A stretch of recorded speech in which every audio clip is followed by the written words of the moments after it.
Mine was 6 organized.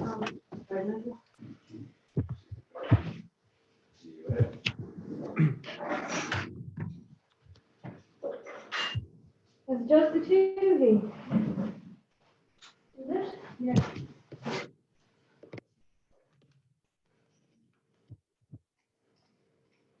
How you doing, Ray? How are you, Donagh? Good, thanks. All well?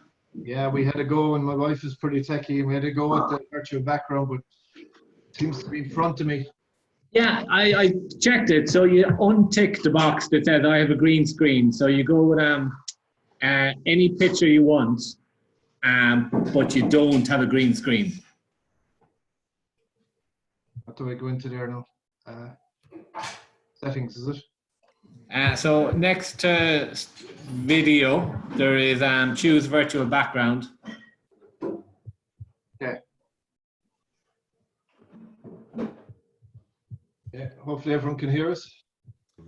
Okay, guys. So just the hygiene factors for this evening. So Donagh is going to host it, and Jack Brady is our guest.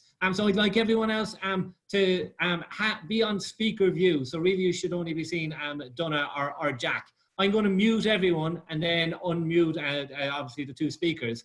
If you do have a question, you can direct message Donagh, okay, and he'll work that question into the conversation.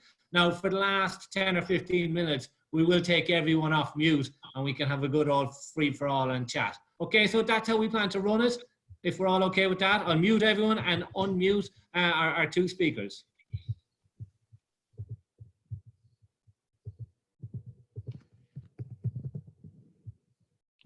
For taking the time to join us tonight. It's great to see you, buddy. You talking to me? Yeah. Okay, we're on the well. I told you I'm going to struggle with the old technology. It's not my best thing, but thanks, Don. I'm delighted to be here. Thanks for having me, lads. It's great. I think Ray just has a few slides there he's going to show us before we get into the first question of your recent achievements and in action. So Ray, over to you. Okay.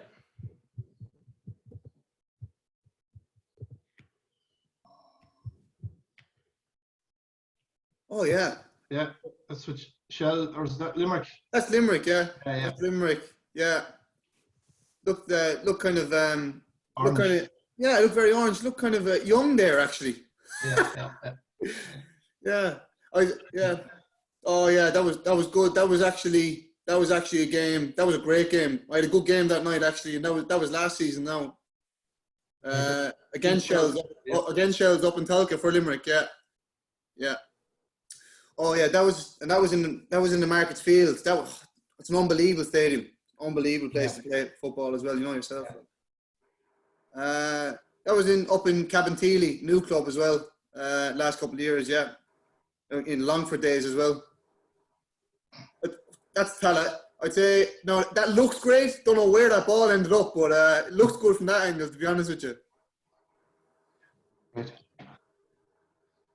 Oh, yeah, I don't expect to see that picture much with a 10 on my back for the colleges. I'm not sure many League of Ireland clubs that I played with would know about that one. So yeah, got away with it up to this point anyway. So develop my outfield skills.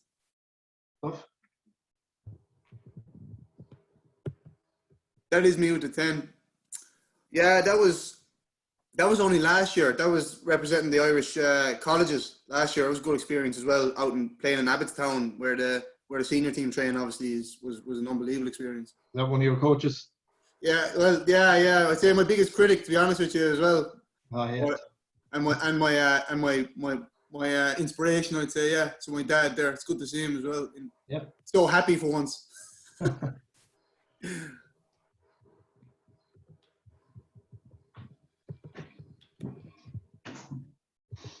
Yeah, it's nice to see. It's nice to see sometimes as well, Donagh, as well. It's nice to look back. This, for me, even as a chance to actually talk about it, is nice and say where I've actually come from, and actually coming from playing with Lough Derg to show that you can actually get to that stage is obviously really, really nice. I don't obviously look back on the pictures that often, to be honest with you. So it's nice to see them come up on the screen. Hopefully, there's plenty more pictures in the future, Jack. Yeah, well, hopefully it's been good so far. Jack, I'll just bring you back a few months to kick off, if you don't mind. Yeah. We signed for Shelburne. Took the #1 jersey, 2 clean sheets out of 4, top of the keeper statistics in the Premier League. You were on the crest of a wave. It must have been a real disappointment when the lockdown came in. Just talk us through how you reacted and maybe give, especially your younger listeners, a view on how you're doing and your routine and your training every day, please. Yeah, so I think it's really important, especially for the young lads listening here as well, that you can see the kind of the COVID-19 as an opportunity, really. I think a lot of the time people say, oh, you can't do much and you can't keep up what you're doing. And I think one of the most important things that I recognized was obviously the first couple of days were depleting naturally, because, you know, you're told you can't leave the house and can't see your friends or family and stuff like that. And I think that was really difficult for me to accept at the start, because obviously being in full-time football now essentially and training every day was difficult to switch to essentially be at home and be not up to much was strange. So the first thing I recognised, especially for the younger lads listening, that'll be relevant to them, I think, was to establish a routine. It's really, really important. And make sure that I had a really, really good, well laid out plan for how I was going to carry out every day.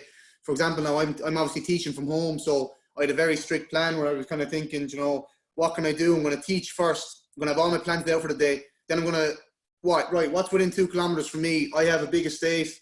I have loads of grass to do my running and my kicking, and I have a rebounder, the back garden as well to do bits of goalkeeping. I think it's really important that you just keep tipping away and manage to just keep yourself ticking over and write out a plan, be able to cross out what I've done for the day. You know, essentially that idea of essentially completing something or having done something that day is massive to me, and it definitely eased my anxiety, because I definitely be anxious about being busy, and you know, because obviously every day is so busy for me. And I think one of the most important things was like, start of the day, 4 or 5 things that I have to do, 4 or 5 things, no matter what happens, I have to get these done.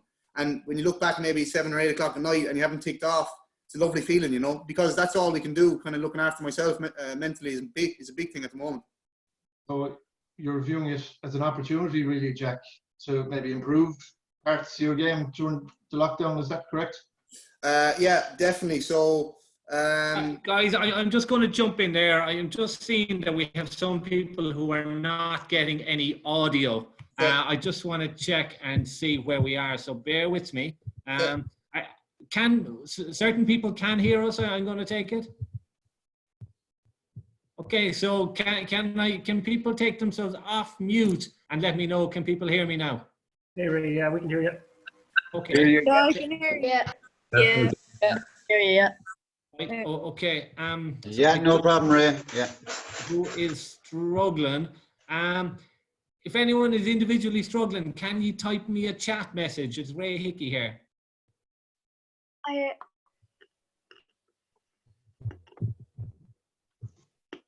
Okay. Okay, look, we'll press ahead. It looks like most can hear, so it could be individual settings at users. So I'd say possibly check your volume, maybe use earphones into your device. There's only one the lad set me up, Ray. Okay. All right, sorry about that. Yeah. So Jack, what about your diet during the lockdown? Who's doing the cooking, Jack? Yeah, so my mum is looking after me really well. I won't lie to you. I could sit here and pretend that I'm looking after myself. No, it's the mammy, isn't it? Really, like, and she's in the kitchen now, so I'm hoping she's not going to burst in here and take credit for all that. But yeah, she's been excellent. But that's actually something, Donagh, it's interesting you talk about it, because I know we'll probably talk about it later with different aspects of how important your support network is. But it's actually, things like that are absolutely massive, like, especially when, you know, like even to calm me down about should I be doing more of this, even talking to my dad. And, you know, he's way away from coaching me now at this stage, like, but even just to have advice from friends and parents has been massive in the last couple of weeks about how to keep on top of things, what they think from the outside I should be looking at, how I should be looking after myself. It's always important to take on advice from your close quarters, like your immediate network, and that's what I've been kind of looking to do. So nutrition wise, as I said, funny enough, you say it, because I'm not training as much. You'd actually end up reducing the amount of food in your intake, because you're trying to balance training less with reducing your diet essentially. Because when I'm training and when I'm in school, I'd eat, I'd say maybe 3.5, maybe 4,000 calories every day. Like, it's absolutely massive, because metabolism, tired, like just prevent me from getting tired. So I've had to reduce that massively, and it's been hard to adjust to that. But that's I think everyone's going through something similar. So yeah, food has been a massive part of it, to be honest. Well, diet is obviously a huge part of your off-field preparation. So just bring you back to the very start, so Jack, if you don't mind. Why did Jack Brady become a keeper?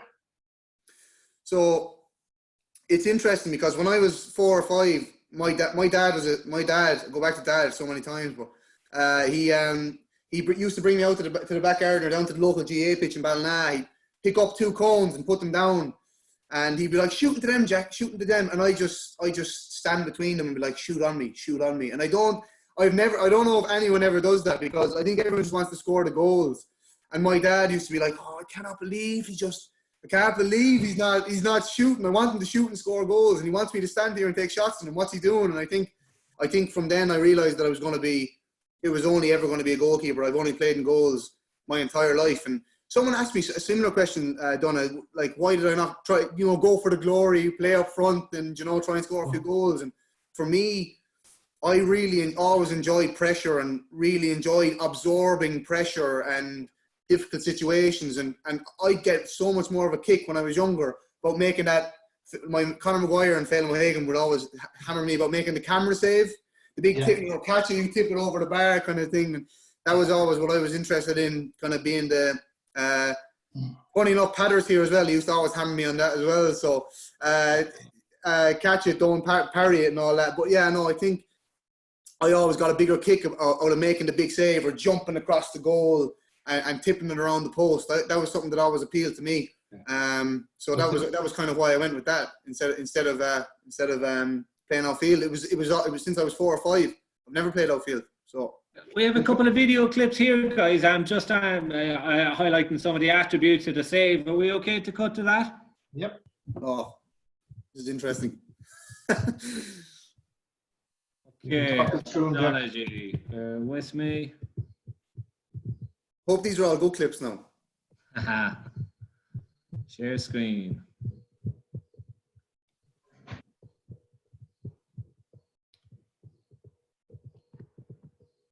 Okay, this one we've pulled out. I think it highlights, top class save and the bravery that goes with it. Oh, sorry, this was cool under pressure. Oh. Milky skills. Yeah, and we have another one, and we call it bravery. So it takes calmness and bravery to make it. Here we go.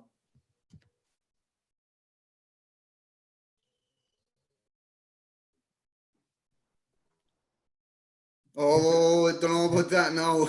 I think you were asking him how he was after the Yeah, tackle. just wanted to see. Yeah, just wanted to see if he was okay. Yeah.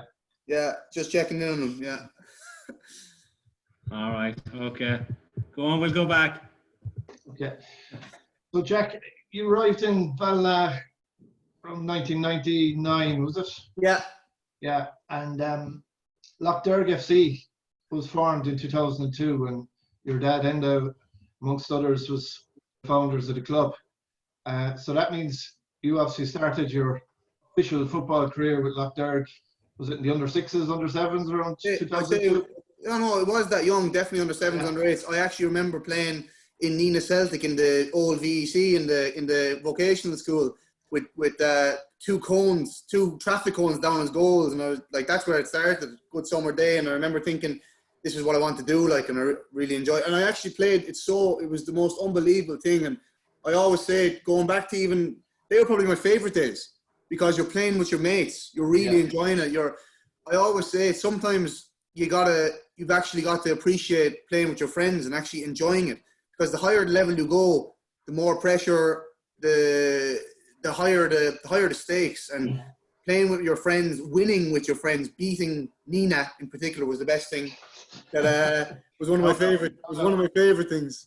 Yeah, so things like that were huge to me, you know. And Have you some memories of the venues and particular matches? Where would you? I remember when I was over the youth team, I'd say back in 2010 or so, we used to go up to Scariff. Remember that, go up to Scariff GA? yeah, And yeah, you yeah. used to be on one half of the pitch, but then maybe the under 12s, and we were the youth to the other half. And we were still doing the fancy dance saves back then, Jack. Yeah, no, and it's funny you say it. Like I used to remember. I don't even know if it's in use anymore. But Benny's Field was our home ground, and it was like the burnabout to us. We'd be like Saturday morning home fixture up to Benny's Field, up the Bow Road, and you'd be buzzing. And like that was kind of what that kind of all ties in with my favorite memories. Playing with your friends in your hometown, in your locality, was always massive. And I never got to play in Claresford, obviously, and it's an unbelievable facility to have. And sometimes I'd nearly go as far to say as I wouldn't trade my memories with Benny's Field. And obviously playing with my mates in my home ground was massive. But I used to remember, like, you know, I have really good memories of playing in Brickfields in Nina as well, because we used to always beat Nina away. And I remember thinking, you know, winning an away game was always a lovely feeling, especially when you're 12 or 13 and like going up, setting up a certain way, and really, you know, essentially beating opponents away from home was such a nice feeling. I remember going another one as well, like what we consider was far away, Moneygall away, and you think you're in the car for about 4 hours when you're 12, and that's what I always found funny, because, you know, going to those games and you may be a bit nervous in the car and stuff, and because you're you know, all you think about is the game. You think it's so far away, and you go away and you get a good result, and they were always big days for me. You know, I really good memories of cup finals in Ardcroney and in Arrow Rovers as well, and they were great. They were great days. Like me and Dad, whenever we drive through Newtown, we call it the Field of Dreams, because that's where one of my best ever memories was, like, and winning the league on penalties was that under 12 or 13? Under 13. It was before I played Kennedy Cup and moved to Dublin, so it was my last year with Lough Derg, and to win something again and to do it with your mates and come back to the town and kind of a party in your own town, you know, it was just, nothing beats it. Like, and I say that now, and after going and playing in loads of different places, you know. Yeah, and who would have been your coaches around there? Now your dad obviously was the.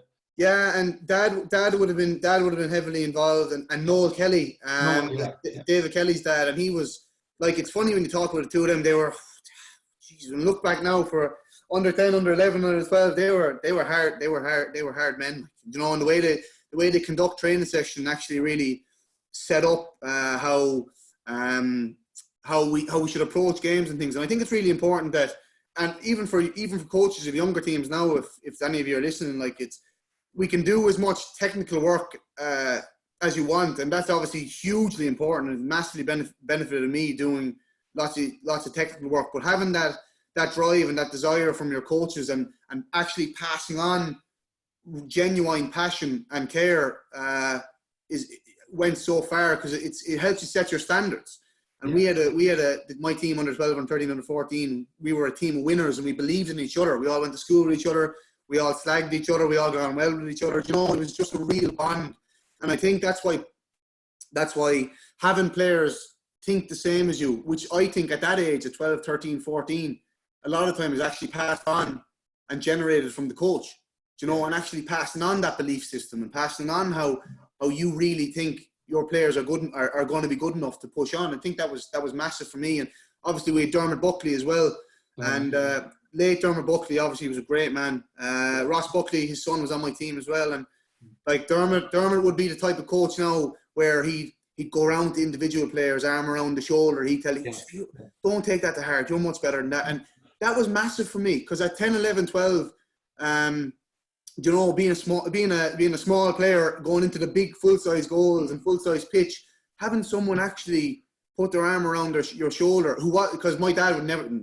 It's just not how my dad worked. My dad was a different style. Like, he had that element as well as a people person, but not for me. He wanted me to be the best that I could, so he'd never let me rest on my laurels. But Dermot would always recognise that. So Dermot would have been like the Mike Phelan to Alex Ferguson. He kind of tiptoe around Dad and come into me kind of and be like, you know, you need, like, put the arm around the shoulder, quiet word, and that kind of stuff having those coaches early on from 11, 12, 13 actually made a massive difference to me, because I had the balance between someone telling me what I needed to hear and the other person actually giving me the confidence to play and enjoy it at the same time without feeling the pressure of the other person, you know. So that's interesting, Jack, because, you know, a huge thing that we believe in is the coach-player connection, like, you know, so that's really vital, and thanks for describing that so well. Kennedy Cup under 14 captain of the Kennedy Cup. What an honour, like, for you, for our club. What year was that? 2010. So yeah. So that was that, Jack. I had excellent coaches. He's online now. So I had obviously my dad was heavily involved. Patter was there as well. Patter was excellent. Like, and we had a couple of coaches from Nina, and I think Patter. It'd be fair to say that we underachieved massively with the squad that we had, and I think, but for me, unbelievable experience to represent my county and to actually was one thing. Then, you know, it's the stepping stones. Like, it's club level, Lough Derg. Obviously, playing with your mates and playing for your local town is huge. I love that. Playing for your county is like, wow, this is the next step. To actually start then for my county was massive, and to be given the captain's armband was an absolute honour. And I think as well, I think one of the main things that I had when I was younger, 13 or 14, was I would have been a lot more mature. I would have been a lot more self-aware at that age of, would say, of my ability, where I was as a player and as a person at that time.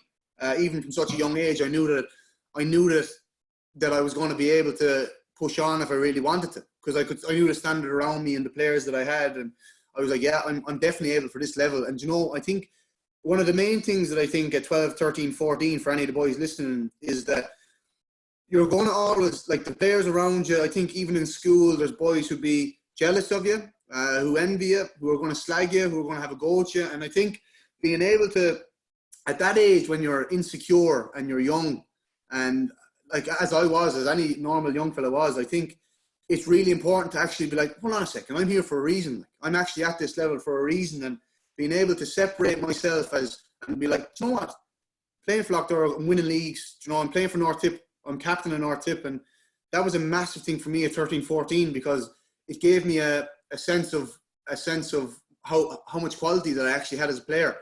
And I think being able to use that to push away the negative thoughts that you get from people in school and from friends. Even sometimes your friends are like that as well, because they're a little bit jealous or insecure because you're at this certain level and they're playing as well on your same team, but they're not at your level yet.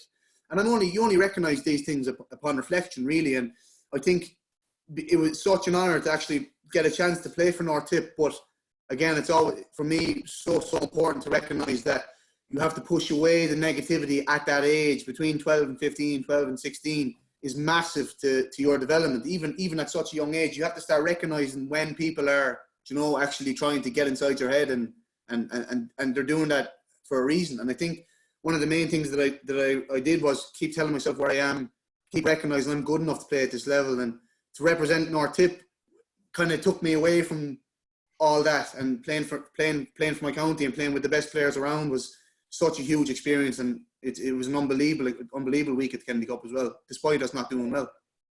Great, Jack, thanks. So after Kennedy Cup, was what came was one of the biggest decisions of your life then after that.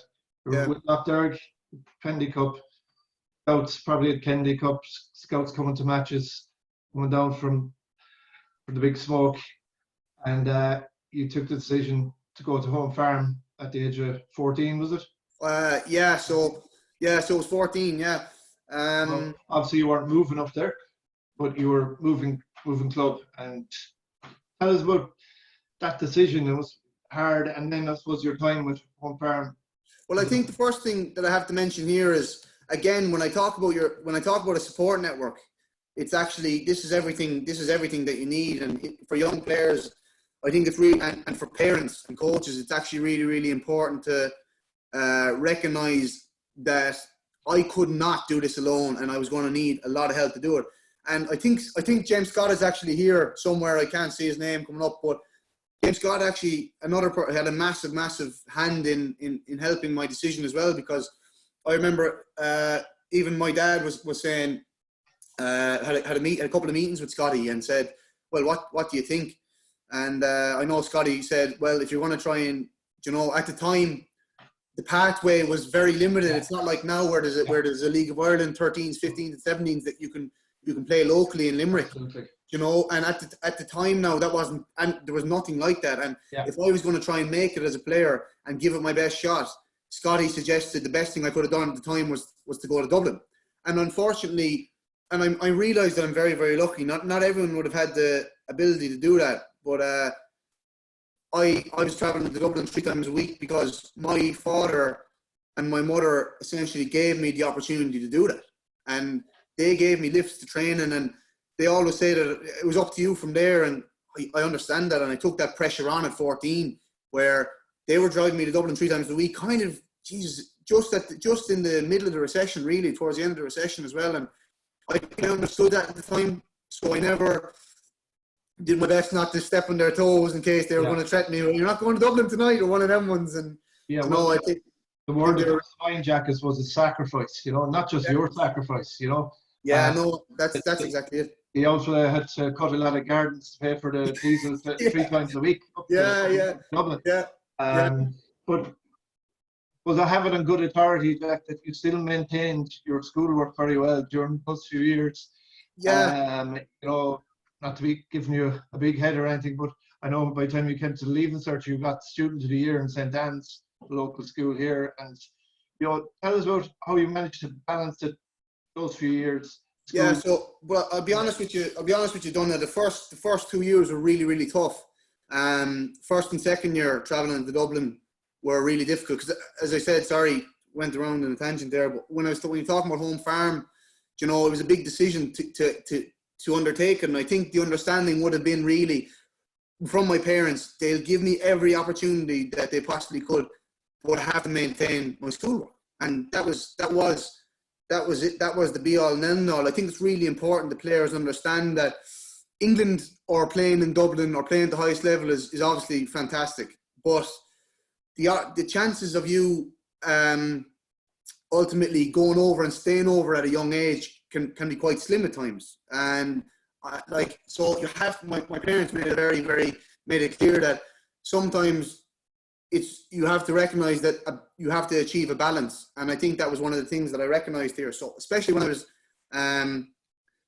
was 14, 15, it was very difficult. Like, I remember even one day when I was in Miss Murphy's class, I know some of the boys are listening here in St. Anne's, and I was actually falling asleep in the class in second year. And she pulled me at the end of the class and said, "What's wrong with you? You're falling asleep in class." And I'm saying, "I'm traveling to Dublin 3 times a week, trying to maintain football and education, and it's really hard." And she was like, "Right, you're going to have to look at," and she was right. She was 100% right. "You're going to have to look at how if you want to do this, you're going to look at how you want to manage it." So that's when you talk about discipline, this is when it came in. And I was about 14, because even from that age, I recognized I'm going to have to balance this properly. So that included going to bed early, being asleep for 10 o'clock, getting homework done in the car, getting up at 6 o'clock the next morning after coming home from Dublin on the Monday night. So if I travelled to Dublin on a Monday night, I wasn't for training at 7, leave straight after school, train 2 hours, finish at 9, and I'm not home till half 11, 12, you're getting into bed, and you're up at 6 to do your homework the next day, and you have to do it, because you will fall behind if you don't work to manage it that way. And that was just the reality of it, and it was difficult. But after 7 or 8 months of the first year, it just became like clockwork. This is right. This is how you want to do it. This is what you want to do. Fair enough, Jack. But with that done, it just got me thinking there. You make unbelievable sacrifices. And I think this is really important for the boys listening. You have to be unbelievably selfish.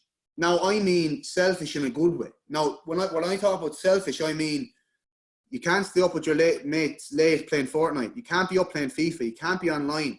You can't be on your phone till half 11 or 12 o'clock at night. Because what inevitably happens is you travel to Dublin 3 times a week. You're training really poorly because you're tired, and you don't get in the team. So you're traveling 3 times a week to Dublin to try and get in the team on a Saturday, and you're on the bench. And that happened to me. That happened to me at Home Farm.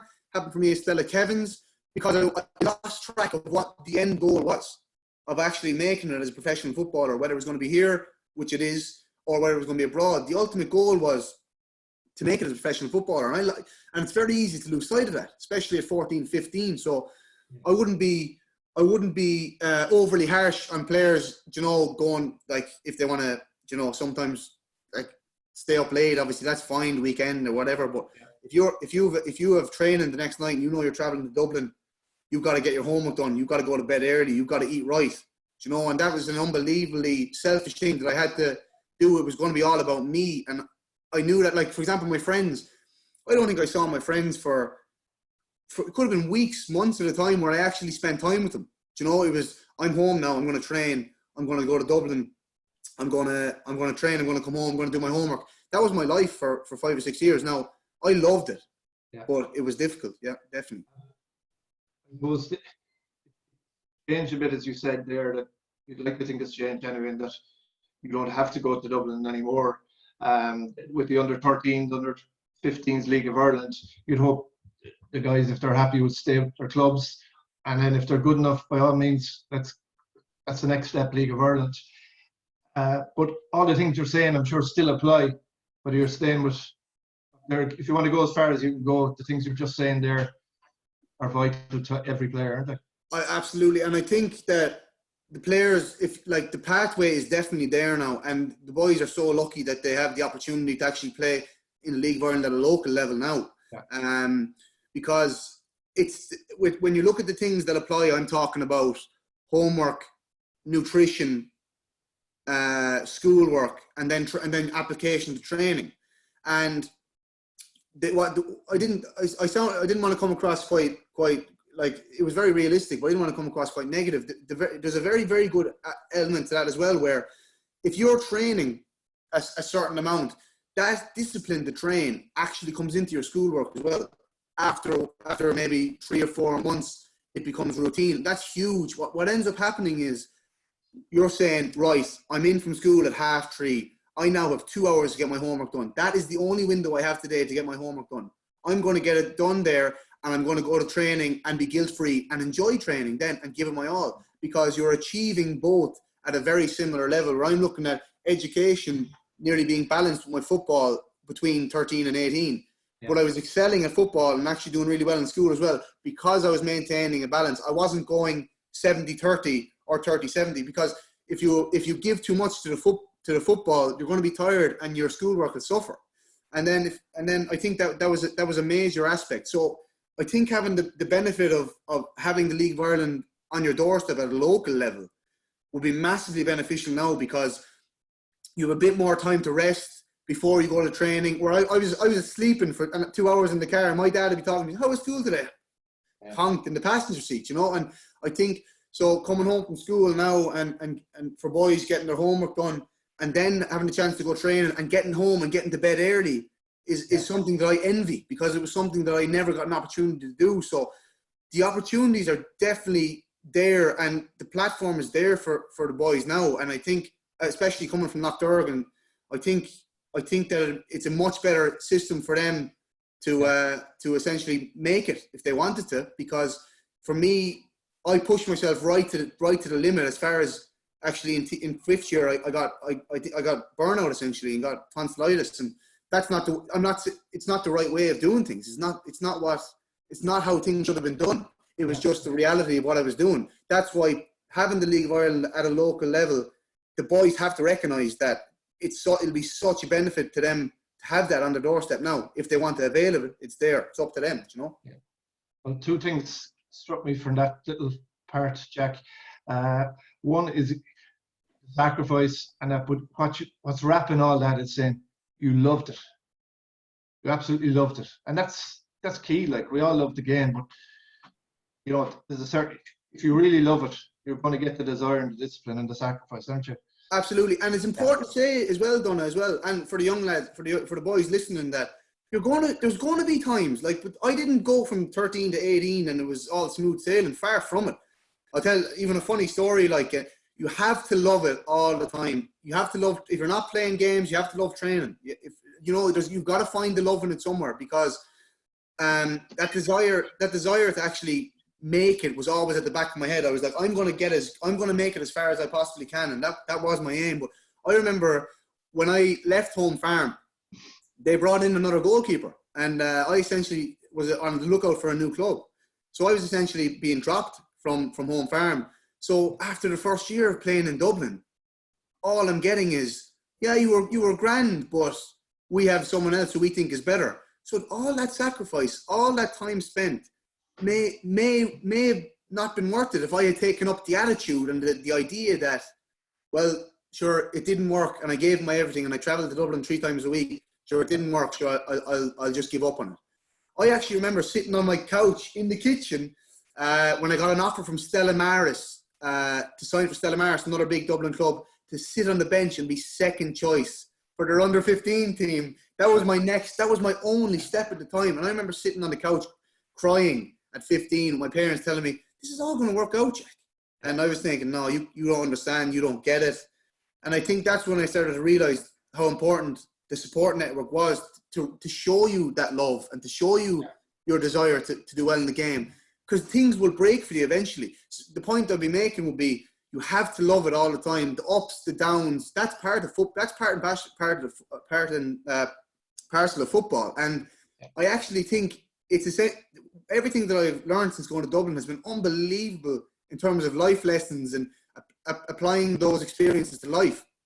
You know, as I said, between 13 and 18, even like all the ups and downs, you put all this work in, you put all the hard work in, you train really hard, you travel all those hours, and it still doesn't happen for you. Right, okay, that didn't work. I need to change direction now, but still aim at the same goal. So instead of going like this, you've gone like this. And that's if I'm going to, like, that is so important to say to any of the young lads listening, because you'll think at 13, 14 that, you know, if you're playing well and you get into a League of Ireland team, yeah, I'm doing well here, I'm going to make it. It's not enough. You've got to recognise that this can all go pear-shaped all of a sudden, and you've got to be able to adapt and react to that to keep aiming at your ultimate goal. And that was something that I twigged really early, because after I was dropped essentially from Home Farm and I was only being offered second choice to Stella Maris, I was like, right, you know what? I'll take this. And then what happened was I actually ended up playing in Limerick in a friendly for Stella Maris. They travelled down for the day and I was making my debut, you know, as a pre-season game, Donagh. So, you know, there was no first choice, second choice. It wasn't an important game. It was just a friendly against Fairview Rangers. It was on in Shelburne Park, just by Thomond Park there. And I had a great game. And the Kevin's manager happened to be down scouting, looking at Stella. And all of a sudden I get a phone call, you signed for Kevin's and you're the first choice of Kevin's for the majority of 2 years. It's just amazing how things can turn for you in football and life. And that's why it's so important to, no matter what you're doing, you got to keep enjoying it and you got to keep working, because it will just break for you if you keep going and you keep plugging away. I can't emphasize that enough. We could talk all day about technical ability and skill, but you've got to have that. You've got to have a true grit, nearly an ignorance up here, a stupidity nearly, where like, I don't care what you say, I'm going to keep going and keep pushing and keep driving, and I'll eventually get that break. And it happened for me, you know? Yeah. And being your father's son, of course, you've already answered about 3 questions there in that answer. Thank you very much, Jack. But seriously, on the St. Kevin's boys, you know, a massive Dublin club, probably League of Ireland setup in a schoolboy level. Your memories there, the highlights, some good times there. You spoke to me earlier about a National Cup final. You might talk about that experience. Yeah. Sure, the memories there. Well, Donagh, I'd say with the Lough Derg days and enjoying playing with my mates, the Kevin's days were the most successful. You're playing, like, Kevin's were an unbelievable outfit. As far as to say that, and we played against a lot of academies in England when I was with St. Kevin's, they were just an unbelievable club where they're the top schoolboy club in the country. As far as to say they compete with a lot of League of Ireland setups, they do, because they're linked with Bohemians at the moment. But some of the experiences there, it was really the stage where I was 15, 16 now, and I'm ready to I was at the kind of stage in my adolescence where I was really beginning to mature as a person. And the club actually taught me so many life lessons as well as developing my technical skills. So I was traveling there, we'll say twice a week, and then a game. but you're playing with boys from the inner city. You're playing with boys from the flats, and they're hard, the boys are hard as nails, and a lot of them as well. They'll openly tell you if they weren't going to make it as footballers, they had very little else because. And it's amazing to hear their views on it, where they're like, no, I don't.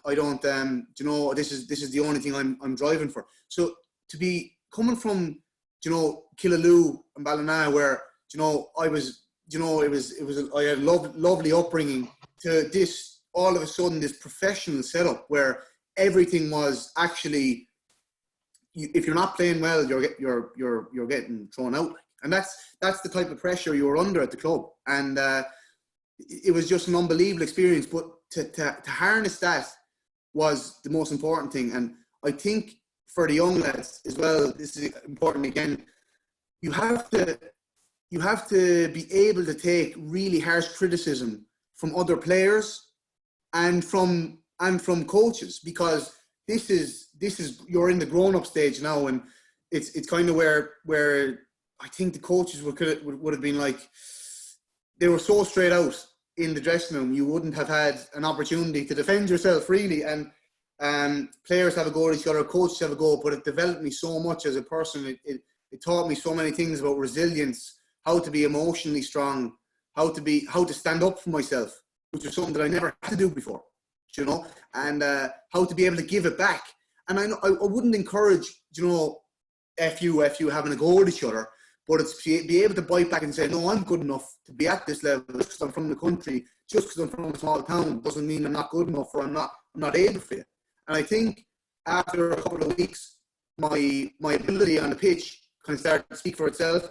But for the first couple of weeks, it was more about marking territory. And I think that's really, really important. And going in, especially for young lads, if they have aspirations going into the League of Ireland setup, everyone's a good player. You have to have extra. You have to have a bit of a bite. You have to be able to be hard enough to take the stick and also to give it back. And that's essentially the way football is. And I think, but what's funny is it drove me on, Donagh, because we were all, as much as we were all giving out and getting on each other's backs, it was making us all better players, because your standards go from here up here. You have to be like that because you're getting given out to if you're not up here. And then we went on to win 2 DDSL leagues, 2 DDSL cups, and 2 national cups, which was every kid's dream at 15-16. So we done a double treble, which was virtually unheard of, and that was at 15-16s in Ireland and the DDSL league, and that was just the most unbelievable experience, and pushed me on and gave me the confidence to say, right, I'm ready to step on now into the next level. So Kevin's for me was just actually changed me as a person and as a player, you know. And even as I said, when you go back to the academies, we went away to Fulham, beat Fulham 6-0, beat Brighton 5-3, you know, beat Celtic 2-0. It just showed that you didn't have to be in England to become a better player. And I think that's really important for the lads to recognise. The League of Ireland setups have unbelievable coaches, and the players in Ireland, technically, a lot of the time, are better than players in England. Just because they're playing for clubs in England or academies in England doesn't mean they're better players than us. And I think that's something that the boys need to recognise. Just because a player plays for Fulham at 15 doesn't mean he's better than me, who's playing for Kevin's at 15 as well. And that's something that you have to recognise. If you're good enough, it's going to happen for you, you know? Yeah. I just wanted to ask you a question about, obviously you're in the most vulnerable position in the pitch, right? Goalie can make 20 brilliant saves in a match, but if he leaves in a howler, that's what people unfortunately remember. Yeah. Can you tell me about how you react to mistakes? And maybe you mentioned about in one of the National Cup finals that there was a mistake. Yeah. Do that, and for the younger, especially young keepers, there's a few on the line tonight, you know, within our club. Yeah. You know, obviously when a keeper makes a mistake, they get the stick. It's out like a sore thumb. How does Jack Brady put it to the back of his mind, and what's the life lessons you've learned from that? I think, to be totally honest with you, Donagh, as well, I think it's important to be really honest with the young lads as well. Between 13 and 17, I think it can be very difficult at times, because I think you're developing as a person, not just a footballer. And I think, like, I was small. You'd be a small bit insecure about making mistakes, and The higher level you go, the higher the chance you make a mistake because the better the player that you're playing against. And I think the best thing that you can do is you have to start adapting a strategy to deal with a mistake or a goal going in. Okay. So one of the things, and I only started to realize when I was at Kevin's, it can be really hard to deal with an error or mistake. So because it can dwell in your mind, and that's the most important thing. They have to try and stop from happening. So when I make a mistake, and I'm going to make mistakes again, I can sit here on this and say that I will 100% make a mistake on television, and it's going to be shown on Monday night, and there's going to be commentators who are going to be saying Jack Brady's had a howler, Jack Brady's let in a stinker, and you have to just, the very first thing about making a mistake, especially as a goalkeeper, is acceptance. You have to accept that inevitably you will make a mistake, maybe 2 a season. And that is something that you have to just accept as a person, and if your teammates will accept it, and your coaches will accept it. You know, I always say outfield players, they're Egypts, we don't talk to them, you know, because they have their own opinions. It's important to build that, because I think when you look at, say, outfield players, a midfielder could miss a tackle, let a ball run under his foot 15 times in a game. A striker could miss a sitter. They're not affecting you losing the game by doing it. And I think as a goalkeeper, the very first thing is you have to accept it. So when you talk about that mistake with Kevin's, that was the first time I realised I had to start putting in place the strategy to deal with mistakes. So the mistake was All-Ireland final, 0-0, playing in Cherry Orchard, another massive club, Dublin club. Ball gets crossed in the box. Huh? Where was it on? Where was that It game was on? on in Glebe North. It's in Balbriggan. It's a very good club. Very Lovely good club. pitch. Yeah, unbelievable pitch. It was in great nick. And yeah, you know, you have all these butterflies and you're nervous before. I'm nervous before every game I play. Every single game I'm nervous before. And that is something that you have to deal with as well, you know, and we'll come to that. But the ball was crossed into the box and I collided with my centre half. He went to head it and I went to catch it. So we banged off each other and the ball broke and a fella for Cherry Orchard rolled it in. So I remember thinking, oh my God, this is so bad. Oh my God, All-Ireland final. This is terrible, you know. Oh my God, everyone's going to judge me. And I remember looking over at my dad in the crowd, and I remember him being like, oh no, I can't believe that happened. And I knew it. You can get inside your own head as a goalkeeper. So we got to half time anyway. Got into the dressing room, and this is going back to the Kevin's day again. The manager turned around and he goes, stop looking at your dad for help. He can't help you. You are on your own out there. And I remember it stuck with me for life. I remember thinking, oh my God, he's right. I am alone out there and I have to be able to deal with this myself. And it was from that moment I started to realize that you're going to make mistakes, but it's time to put something in place to deal with the mistakes, you know? Yeah. And we ended up winning the game. And it made me realize that you can make a mistake and still win the game and everyone forgets about the mistake. Nobody talks about that mistake anymore because you won the game. So it's important to recognize that as well. So one of the things that I do is generally as a goalkeeper, when you make a mistake, it leads to a goal. We'll take that as nearly a given, we'll say. But you can also concede a goal that's been banged into the top corner. So I started to think about what can a goalkeeper do to deal with this. So one thing that I always do is you reset. You have to reset and break that train of thought. So every goal I concede, whether I make a mistake or it's gone into the top corner, I go back into the goal, I pick up my bottle of water and I take 2 sups, 1 sup, stop, 2 sup, stop, and I put it down, almost robotic. Because that's my trigger to be like, right, it's gone now. Whether it was in the top corner or whether it rolled under my foot, that's gone. I can't do anything about that now. And this is a new play. We go again. Because that is the most important thing I probably learned from those Kevin's days was if you make a mistake, you've got to reset and go again. I know I have goalkeepers here that are probably listening, and that's what I advise them to do. Develop a strategy, a very robotic strategy where you walk back to the goal, you get a drink, you don't talk to anyone, you process what has just happened, and you reset and start blank. And it made an enormous difference to me. If a ball flew into the top corner and there's 5,000 people singing for the other team, which has happened in the last couple of years, I can't hear them. They're gone because I'm just taking a drink. I'm just going through a motion. I'm really aware of the drink that I'm taking. I'm washing my gloves with my towel. I'm throwing it back into the goal, and I'm standing in the middle of the goal, and I'm going again. Because at the end of the day, a goal could go in anyway. But having the same procedure after the mistake or the ball has gone into the top corner allows me to reset in the exact same way every time and move away from the idea of it was a mistake or it was in the top corner. And that was hugely important. So it's something that I advise the boys to work on. If they want to ask me about how I developed that, I'd love to help a few of the lads with it. And just before you go on, Donagh, for the outfield players, you can also do something. You can do something very similar, where if a ball goes out of play, you can go right. One big deep breath in, close your eyes, breathe out. Think of something really simple that's going to take 4 or 5 seconds. Reset. It's gone now. Nobody's going to talk about it. Go again. And that's the most important thing. That's great advice, Jack. We've in Lough Derg FC in North Tip, we followed your career closely, you know. And from St. Kevin's League of Ireland back in, you went to Shells, Longford, Limerick, back to Shells. One of the things I really admire about you is that in each of those moves, Jack, and correct me if I'm wrong, but each of those moves, you were going in as the number 2. Someone had the jersey, but within varied, I suppose, from a few weeks to maybe 3 months, you had the number 1 jersey. So could you just maybe expand on that for us and say, well, what it made you achieve? What attributes do you have that helped you get the number 1 jersey so quickly? Because something that struck me in each move you had, you weren't going into the number 1, but soon enough you had it.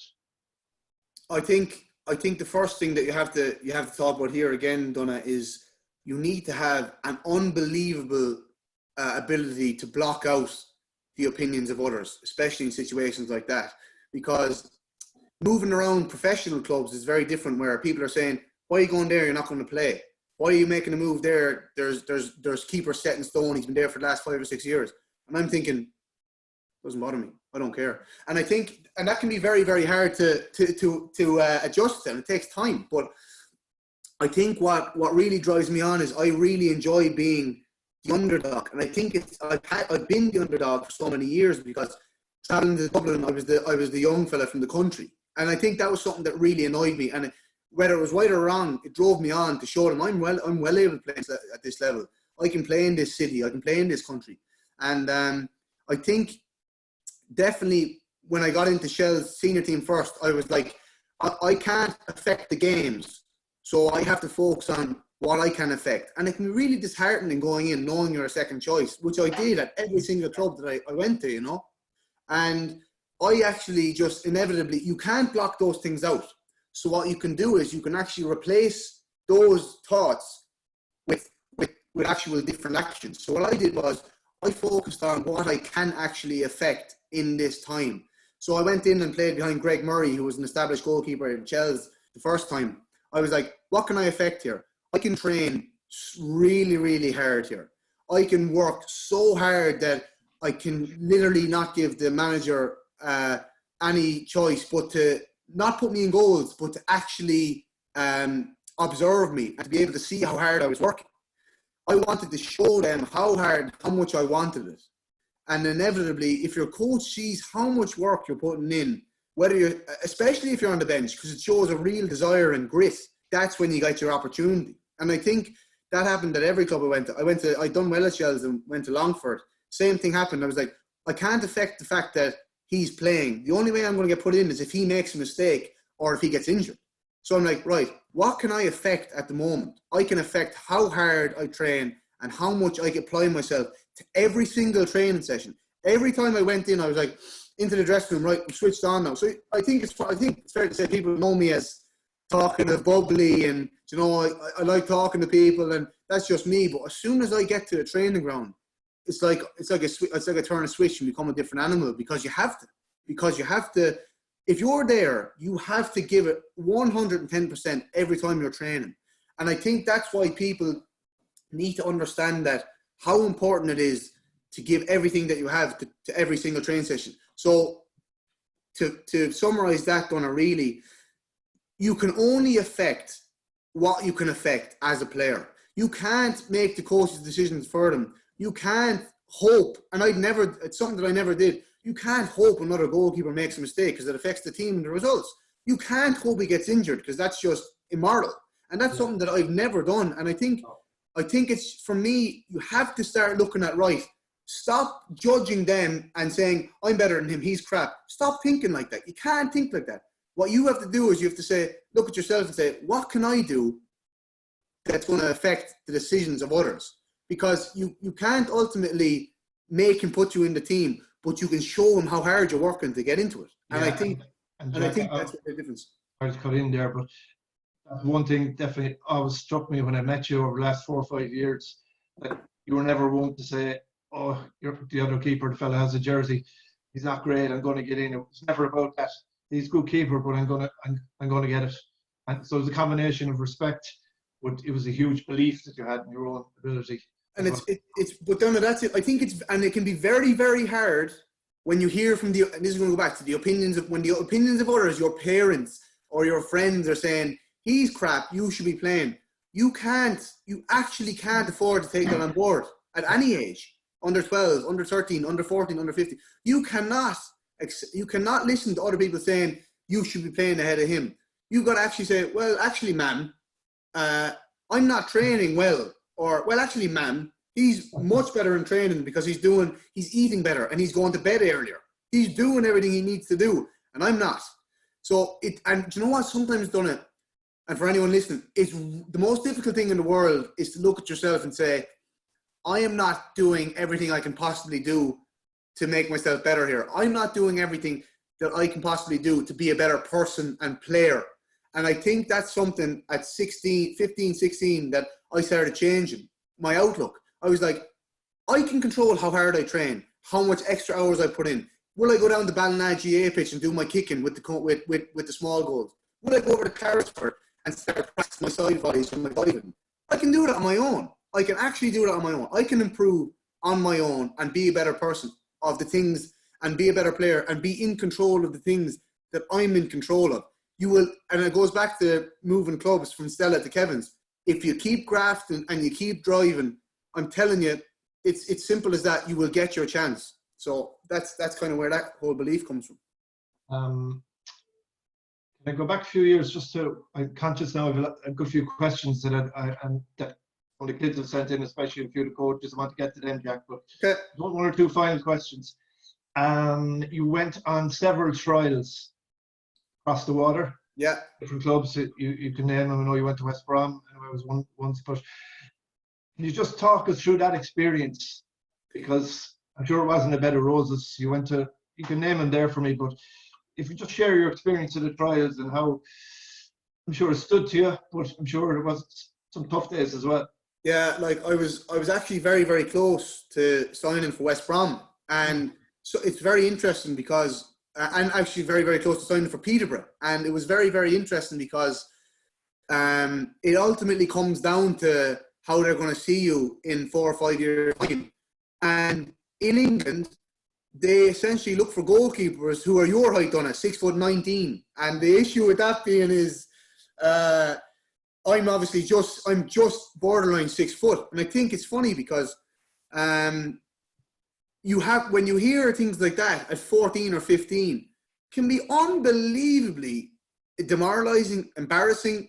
And the worst thing about something like that is I'm putting all this work in and I'm not in control of this one. I can't control this one. And I think one of the things as well, like I was over in West Brom for 6 weeks, 2 weeks at a time, missed a lot of school, had to do a lot of catch-up work. All that kind of stuff plays in your mind as well, you know. It's not just the trial, it's your life. It takes over. And, do you know, when I went over to West Brom first, and, you know, I'm sitting in the dressing room now, all the boys are from Birmingham, they're from the city, they all know each other. They're all sitting away from me. They're all in one corner of the dressing room. I'm 14 now, and I'm sitting in one corner of the dressing room on my own. Nobody talking to me. And that's no word of a lie. And, you know, no friends. You're out there, and it's really, really heavy, harsh reality of professional football is that they are trying to make it just like you, and they only see you as competition. The goalkeeper union definitely wasn't a real thing when I was over there, because they saw this goalkeeper come from Ireland, and now they're thinking, oh, I'm under pressure now.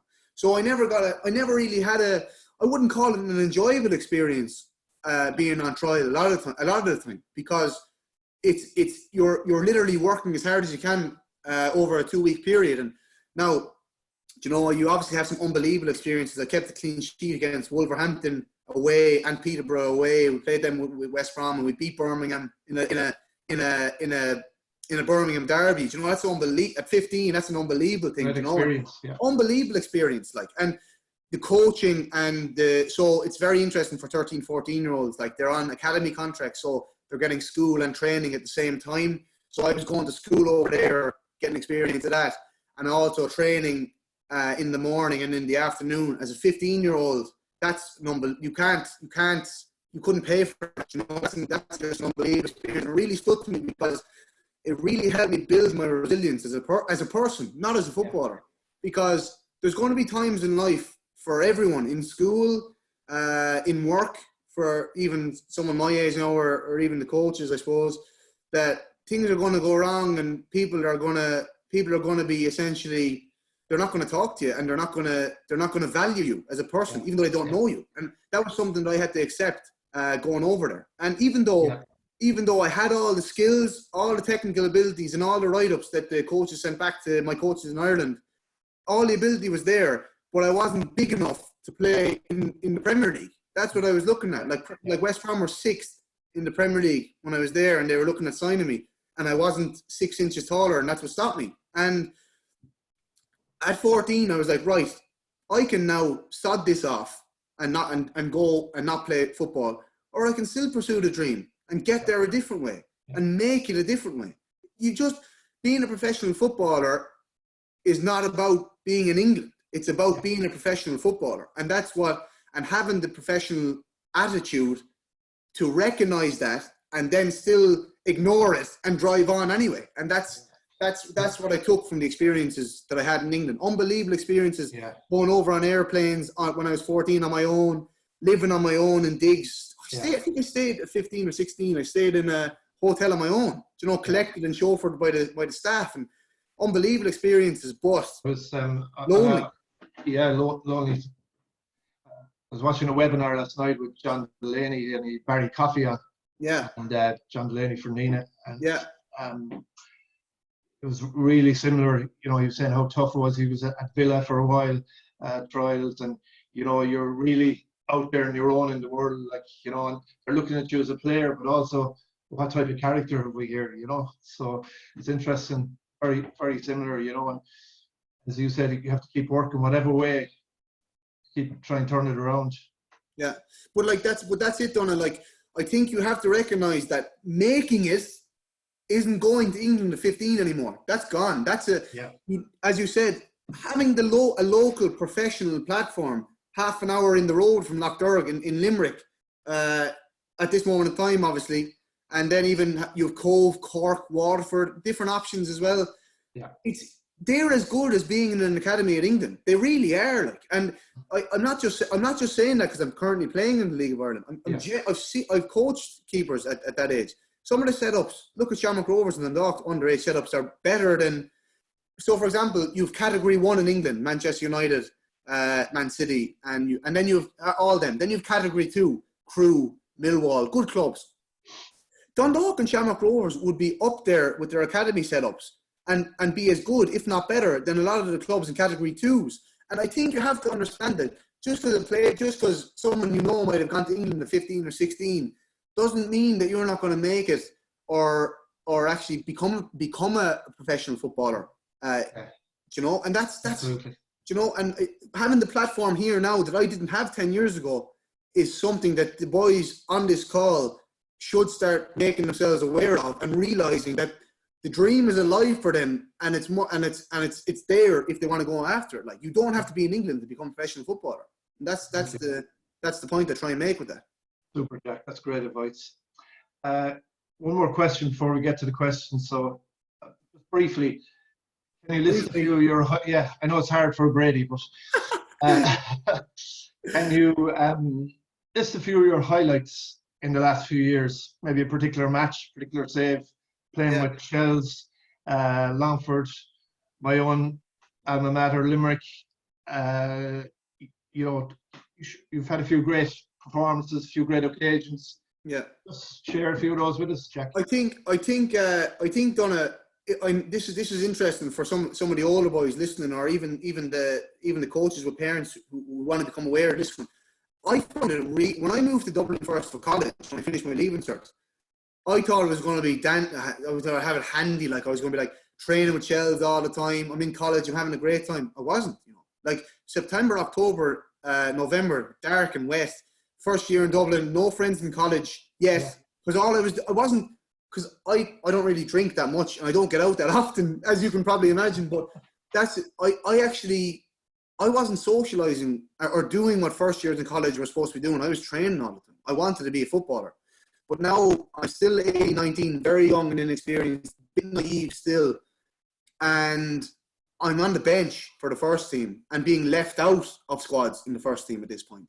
And they were dark, they were tough days, Donagh. Like, they were really hard for me because I feel like I'm better than I am at the moment. I'm not ready to play, but I don't recognise that. I think I'm ready. I'm at the level now to be a League of Ireland goalkeeper, senior goalkeeper, and I wasn't, and I couldn't see that at the time. And here's where the chance to play a big game came in. I had that resilience to be like, I'll just keep going. I'm hating college because I'm not playing, because I have no friends. I'm hating football because I'm not playing. And that was a very real experience for 8 or 9 weeks. And it was really, really hard for me, you know. And I wouldn't even say my parents told that, because it's like me, I don't want to be worrying them. You know, I wouldn't be telling, how are you getting on? Grand, yes, grand. And, you know, that can be hard sometimes, you know. And I think that was something that I'd look at. I probably needed to talk to my parents more and my support network. I need to be like, I'm actually struggling here. What do you think I should do? And that's something that, looking back, boys need to recognise that they need a good support network around them. My dad said to me, "You get a chance, just keep going." And inevitably, in April of 2016, I made my debut in the Cup for Shelburne against Bohemians. And to make your debut in the Cup again in the North Dublin derby when the stadium is full, I walked out and I was like, what is going on here? The stadium was full. I was like, this is ridiculous, looking around me, and like, you know the pyro and all the flares, and I was like, am I in Syria? What is going on here? Like, you know, and I couldn't get over it. Everyone screaming and shouting. So I came onto the pitch, obviously a bit nervous, and it was really tough and I was like, it was my debut really for the first team, being thrown into a huge game after having a hard couple of months, you know. And it's probably the turning point in my entire career as a professional, because we ended up drawing the game. We had a really good game, made a couple of good saves, 0-0, and I saved 2 penalties in the penalty shootout, and we won the penalty shootout and went into the next round. All of a sudden, I find myself in the league, in the starting 11 for the next league game, and all of a sudden, that was the moment when I realised, you know, and do you know what? I'm good enough now. I'm ready, you know. And that was up to that. I was kind of thinking. I think the big surprise about that night was that your father didn't invade the pitch. Yeah, I think he tried to get on and may have fallen over the turnstile. I actually genuinely think he may have fallen over the turnstile trying to get on. Yeah. But that was, and I'll never forget. It was probably one of my best ever nights in football. Full crowd, players diving on top of me. The emotion I felt and the relief, because the last 8 or 9 weeks were such a struggle with getting used to college, trying to get used to assignments, how that worked, training and not playing. It was dark, it was wet. All the things that could go against me were going against me. But then, as I said, you just have to keep driving, keep believing, keep being ignorant in your belief that you're going to get there. And eventually, it just happened for me. And I genuinely haven't looked back since, because even when things go wrong for me now, I go back to that night and I say, things are going to be tough, but it'll just eventually come off of you. And they're the moments you live for. Saving penalties and winning cup games against in the Dublin derby was just one of the most amazing things, you know. Brilliant. I remember actually share a memory with you. You were playing for Limerick last year, and obviously we won't go there, but what happened and, you know, how disappointing it is not to have senior soccer in Limerick at the moment. But yeah, massive. Shelburne is obviously very close club to your dad's heart, and he was brought up just down the road from Tonka Park. And Yeah. you had a stint with Shelbourne, very good at the start, and you were playing for Limerick, and you were playing at home to Shells in the Marcus Field. And I remember you jogging down to the away end, and listen, there was about 100 maybe Shells fans in there, and they were singing, which is very unusual. You'd often see the opposite kind of thing being sung, but they were singing Jack Brady, one of our own.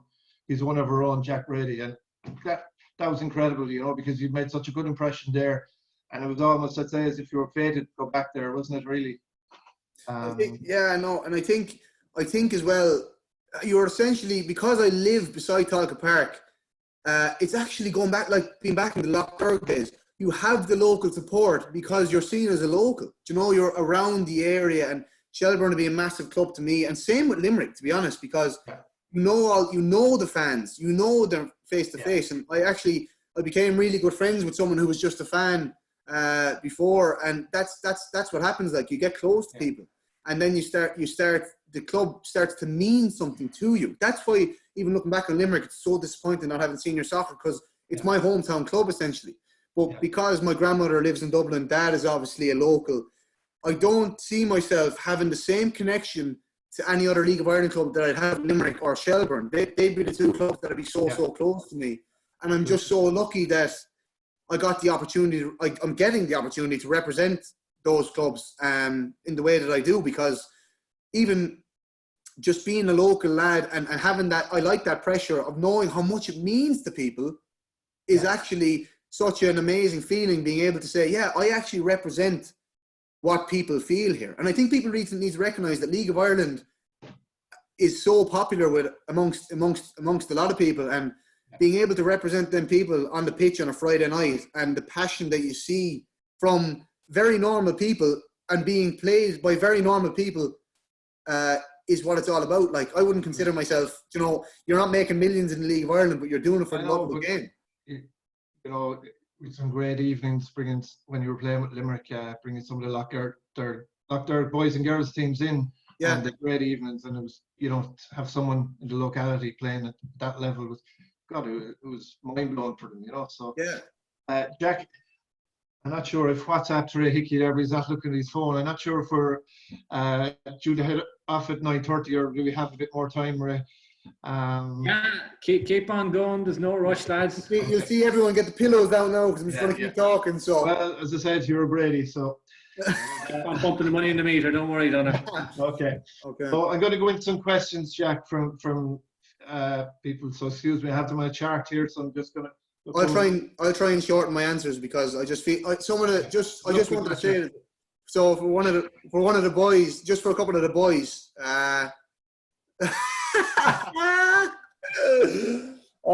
Sorry about that, fellas. Club will be bankrupt by the end of this conversation. I just have a question there from one of our top up-and-coming players, Tam O'Connor. He plays with the 14s. I'm a big fan of Tam. I see him playing 1-2 with his wall outside my stage. He's North Tip there, and unfortunately he's not playing Kennedy Cup anytime soon, but maybe he'll be on later in the year. But he was just wondering about the whole thing, and I know you touched on it earlier about how you got scouted.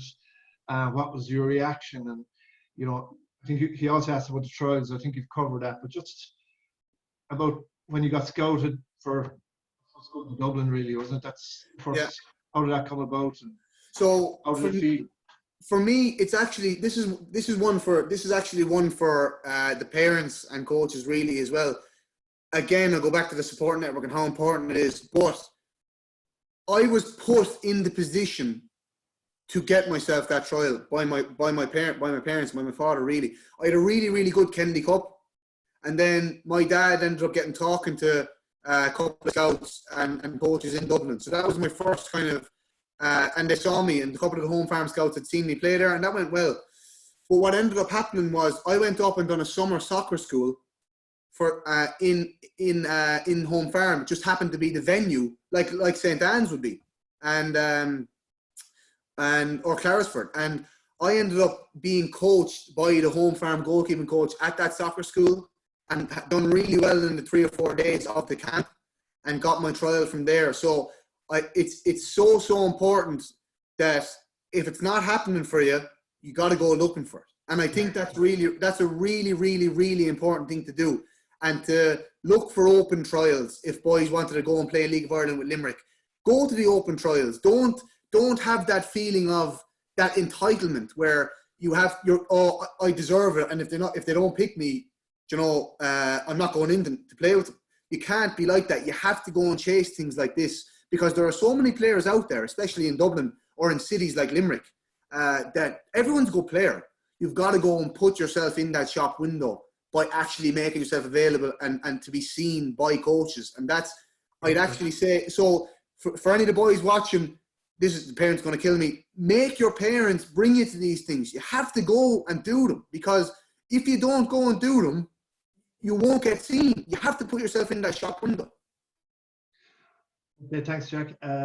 Owen McCarthy is one of our up-and-coming goalkeepers. He's under 11. He's great attitude, and he's like yourself. He's a sponge for information, and he's doing great at the moment.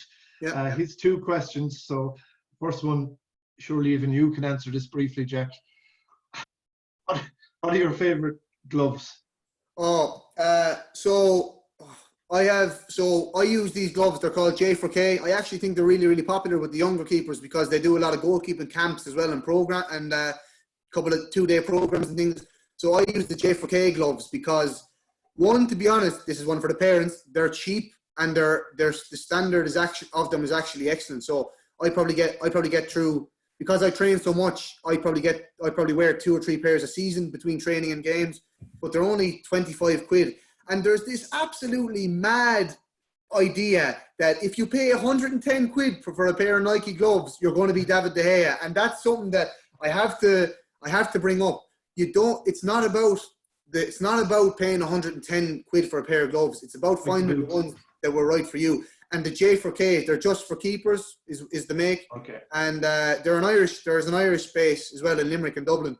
And I've been using them since I started since I've been playing with Kevin's. And I haven't changed, because for a goalkeeper, it's about what you're comfortable with, to be honest. And that's kind of... Thanks, Jack. He also asked, is there any specialised goalkeeper training that you do, or maybe one particular exercise that you do that especially for keepers that he could start doing himself? Yeah, so especially with times like this with the coronavirus, you got to be looking at what you can do individually. And there's a couple of different things where, for example, one that I like to do is I like to practice my diving. So what I do is goalkeepers will understand this. If you just if you've 2 balls, so you put the left ball down, and you've one ball in your right hand. If you throw it up in the air, very simple, and practice your diving. If you throw it up in the air, let it bounce once, and then take a step and practice your diving. You build up a lot of power in your legs, especially when you're 11, 12, 13, 14.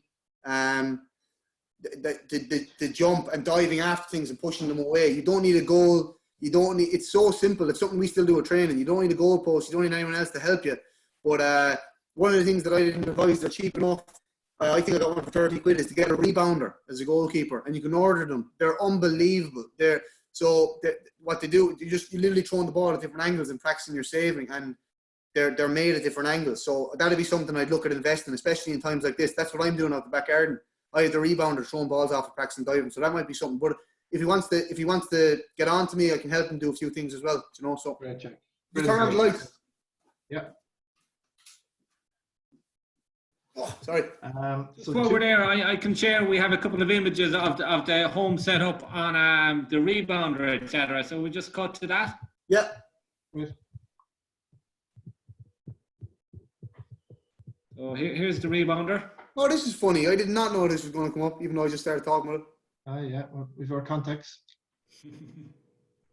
Oh yeah, so this is one of the best drills to do as well. This is how you'll be practicing your diving, like.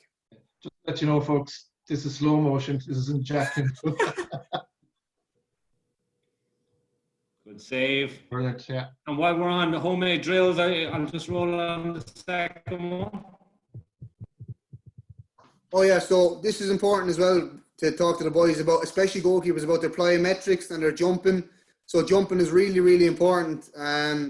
Definitely straight line jumping and And high knees is hugely important to get your technique and to be able to spring off and make those camera saves that I'm always getting stick for. Good stuff.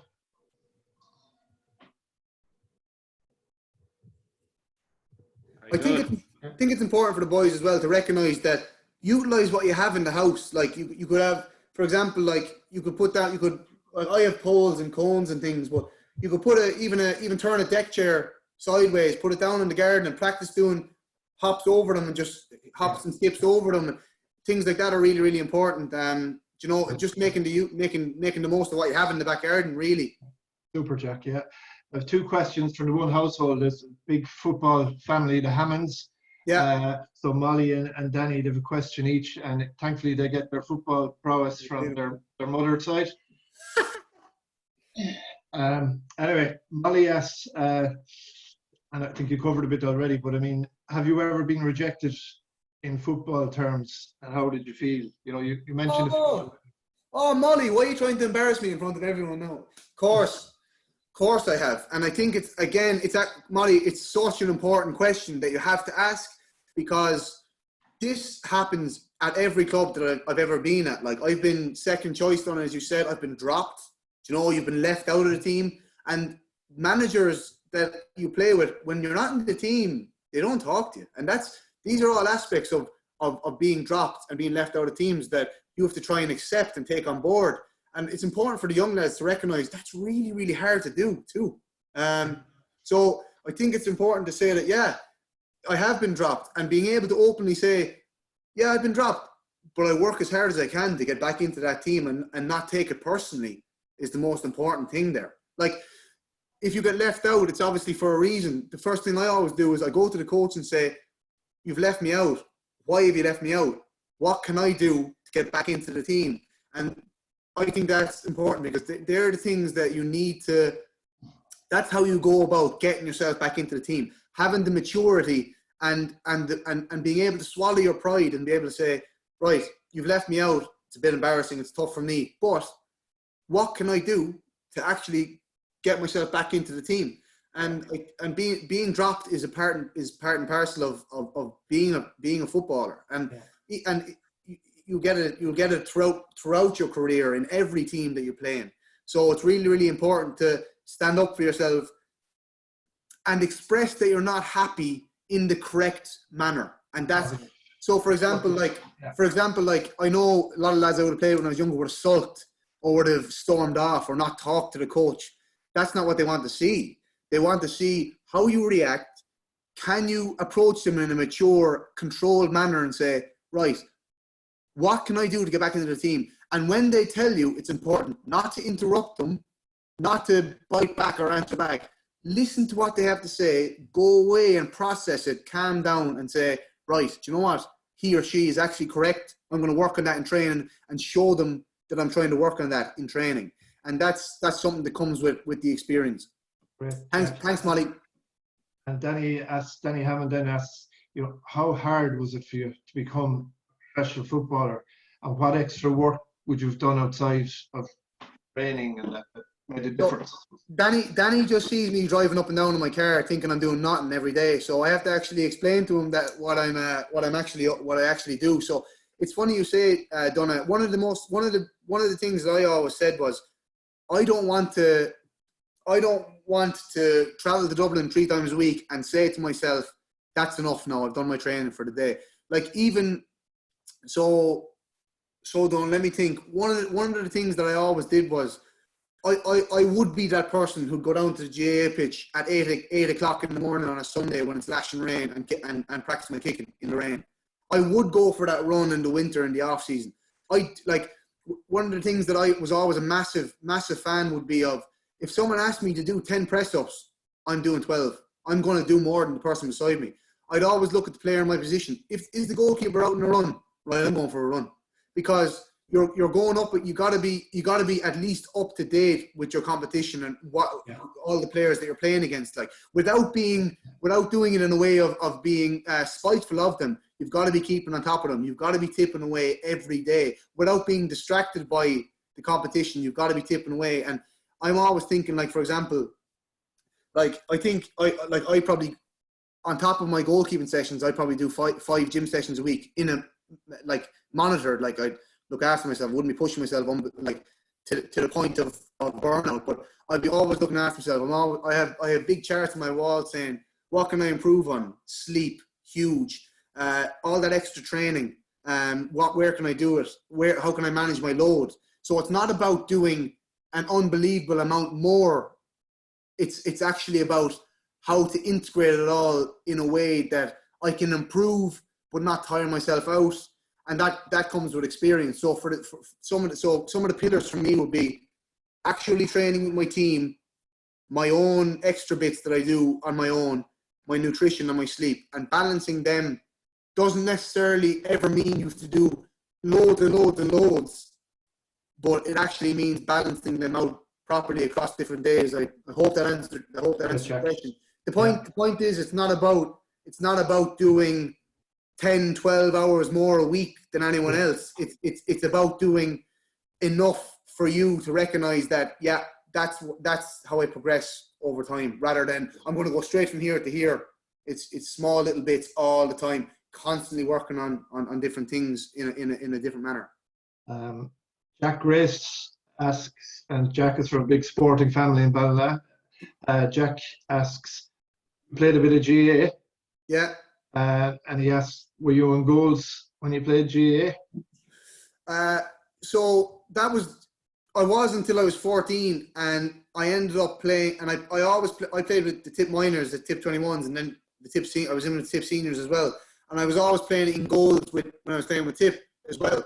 But I actually ended up playing outfield with Ballina because I recognised that I needed the aerobic fitness. I needed to get a bit slimmer, and I needed to get a bit stronger and a bit quicker over the ground, and a bit like physically faster, running, helping me get across the goal for soccer. So my ultimate aim was always to, not sounds terrible, to use the GAA in a way to really help me develop as an athlete, and not just as a. So for example, big thing for GAA was I used to kill Aaron Devan, because I was saying, we need to be doing more football. We need to be doing more football. We need to be doing more football. And I always played outfield and hurling and football and Gaelic football. And it actually made me a much better athlete. So I would actually encourage training outfield in other sports, or getting your athletic running in as a goalkeeper, because the position is changing. You have to be an athlete now. And I think playing outfield with Ballina was a massively beneficial part of my upbringing as well. Yeah, I think, we always advise people to play cross sports because it's good for other parts of the body and use different 100%. muscles. Rob Milan, one of our senior coaches and a goalkeeper by trade himself. Yeah. He's young. Fella Cahill is a top goalkeeper as well. Yeah. The question about, do you have a technique or a plan for penalties, saving penalties? Okay, so first of all, hi Rob, hi Carl, as well. So it's interesting because so I'll start at the higher level. There's so much video analysis now in the League of Ireland that I get a video every Thursday night of the usual penalty taker from the other team, and they tend to do the same thing and go the same way. And that's how I base my saves at this level now. And obviously, when you're playing with Lough Derg or locally, video analysis it's just not there all the time. Yeah. So, what I do is, generally speaking, if a player is going to, so Carl, this is for the goalkeepers.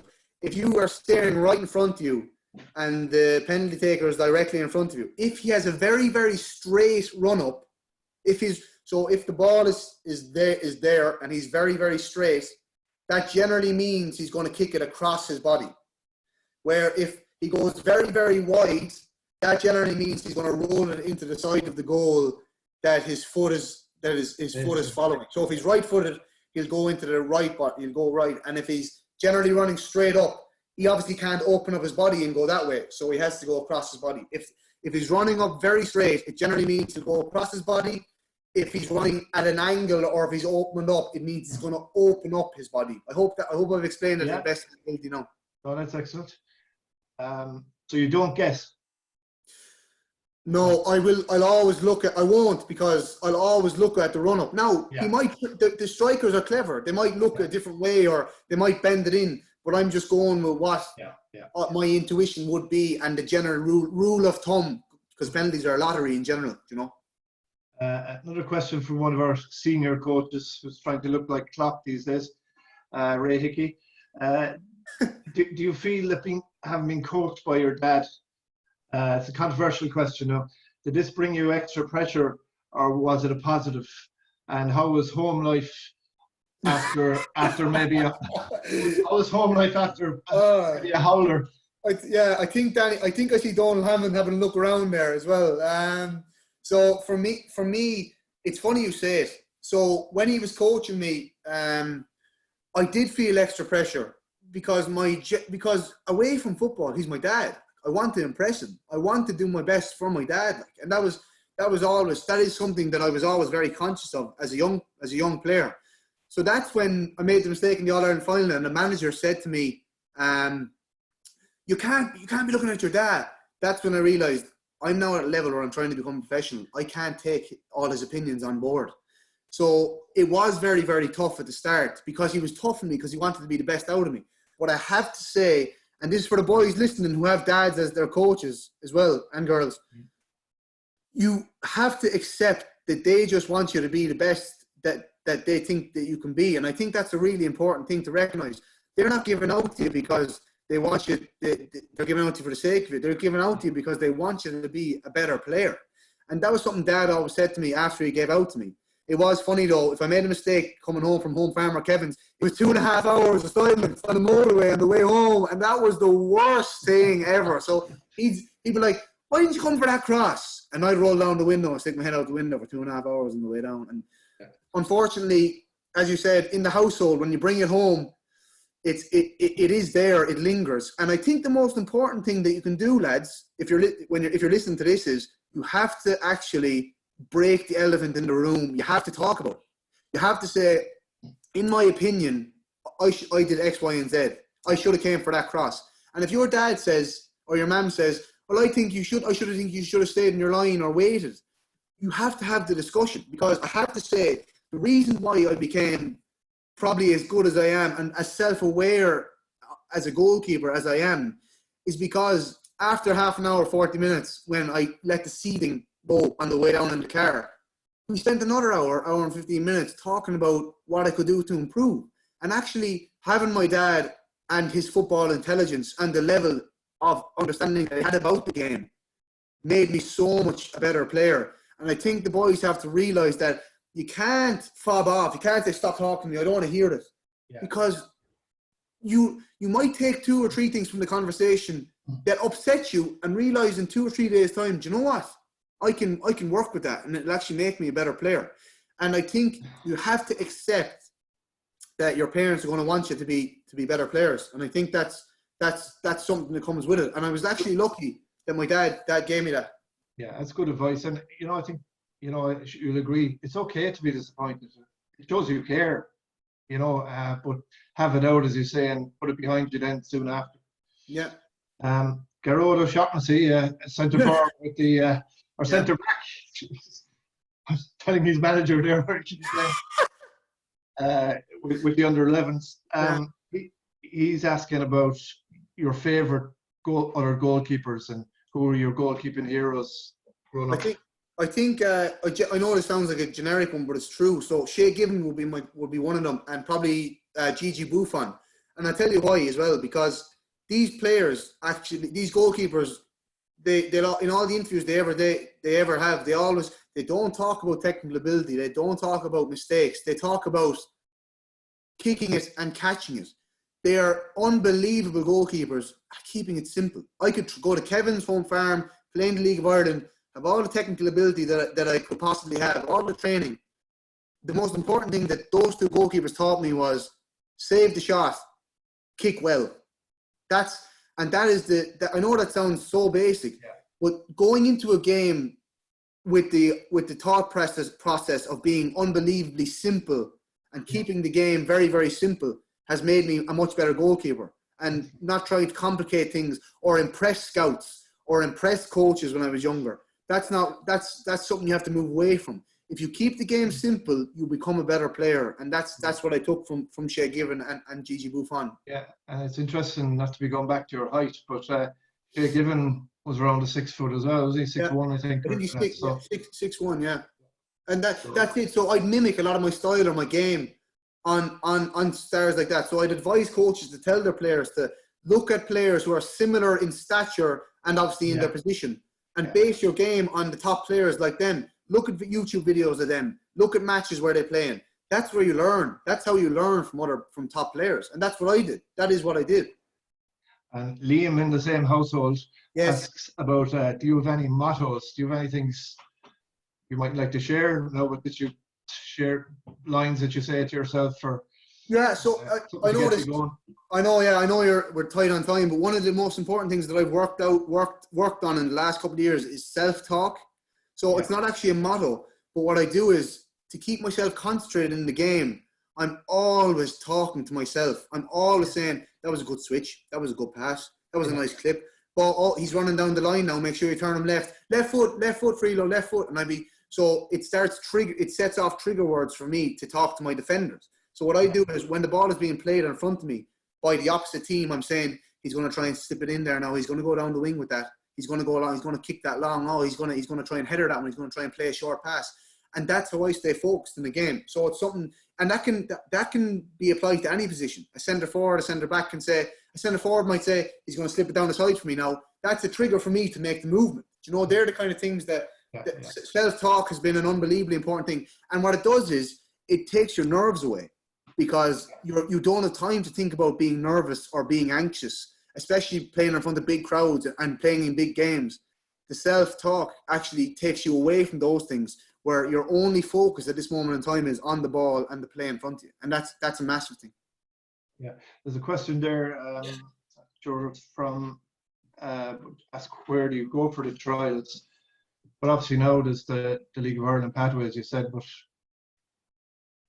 I think again, you have to look. What I did was, I think we ended up just looking them up online, finding out the dates, and getting a big calendar, a big folder, and writing out Limerick under 13s, 11 o'clock Saturday, Cork under 13s, 11 o'clock Sunday, and writing down and then going, right, is that possible? I can get to that one. Can I get to that one? Can't get to that one. And that's how you do it. So what I do is, I'd advise young lads, if they wanted to look for trials, is you should look up the club websites and find out when their open trials are, and get a big massive poster and writing out different days when they're on. As I said, you got to put yourself in that shop window. They're not going to come looking for you a lot of the time, like they didn't with me. So Stuart Barber, who you know Stuart well, I'm sure. Stuart asks about strength and conditioning, and Stuart is given some great strength and conditioning sessions to our squads online at the moment in Lough Derg FC. And people are really enjoying it. So his question is, how important do you think it is for kids now who are aiming for the top, and also how much access did you have to it during your years? It's funny, I'm actually looking at a couple of names here, but James Scott and Dennis Hines never, ever, ever stopped talking about it, especially at the emerging talent. Because on top of them being, and it's fair to say, excellent coaches, they were great to me, the two boys.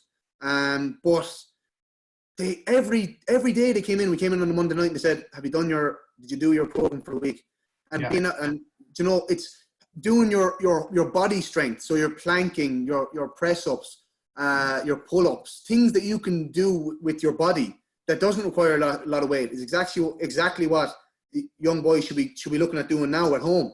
Looking up home body workouts on Google, and looking up if Stuart or if the boys are able to give them good strength programs through the club, they should be doing it. And I was quite physically strong as well, but it gave me the base to become really physically strong at 13, 14 by doing those exercises and actually making myself stronger. Because at 13, 14, 15, you can't join a gym. You can't, and you're not physically developed enough to be lifting weights.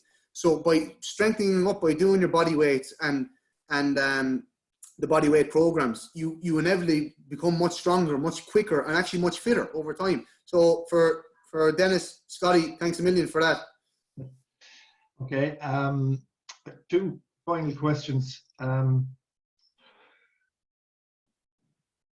Donald Hammond asks about you know, say going back to Lough Derg days, under 13s when you won the title, are you in touch with many of those lads now? And you know, are many of them still playing ball? And you know, if not, why do you think that is? And I think it's interesting because I'm still very good friends with Conor Maguire, for example. Phelan O'Hagan, I talked to a good bit as well. Thomas Conway. Yeah, so lads, I know the boys might know them, but you'd know them, Donagh, a few of the lads would know them. Local lads who I was always friends with, and we all go, it's funny, Donagh, that you have to accept that they go different ways. And like when I went to Dublin, I didn't concentrate on my friendship, which is something I would not advise as well, because I actually ended up losing touch with a lot of boys who I was friends with over the years, and only became friends with them again in the last 3 or 4 years because I'm back at home, or because obviously social media and things are much better now. But I definitely lost touch with a lot of people who I would have liked to have stayed friends with. So that was something that was part and parcel of trying to become a professional footballer, and definitely comes under the sacrifice bracket massively, and being selfish. And it's something that I regret as well, losing a couple of friends. But definitely I kept 3 or 4, and like from the Lough Derg days, they're friends for life, and I know I'll have them for life.